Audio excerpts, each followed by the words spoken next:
આવ્યું હતું? આજરોજ પાલનપુર મુકામે સમગ્ર ધાનેરાના બધી જ જ્ઞાતિના વ્યક્તિઓ સ્વૈચ્છિક અહીંયા પાલનપુર કલેક્ટર ઓફિસ પહોંચ્યા છે.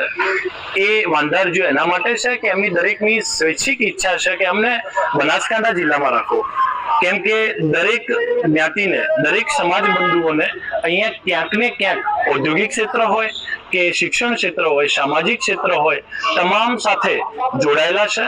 અને આ જે માંગ છે એક જ માંગ છે. વાવ થરાદ જિલ્લો બન્યો છે એનો અમને ખૂબ આનંદ છે કે 2 જિલ્લાનું વિભાજીકરણ થવાથી સુખ સમૃદ્ધિ આવશે, ક્યાંક ઔદ્યોગિક એકમો નવા સ્થપાશે. પણ પ્રશ્ન એ છે કે અમારી જે ભૌગોલિક દ્રષ્ટિએ બધું કામ છે એ પાલનપુરની દ્રષ્ટિએ અમારું બેસ્ટ છે. તો અમે સરકારને એક રિક્વેસ્ટ કરવા આવ્યા છીએ કે અમને બનાસકાંઠામાં રાખે અને અમારી એક માંગ પૂરી કરે. અમુક લોકોએ બાઇક લઈ યોજીને વાવ થરાદ જવાનું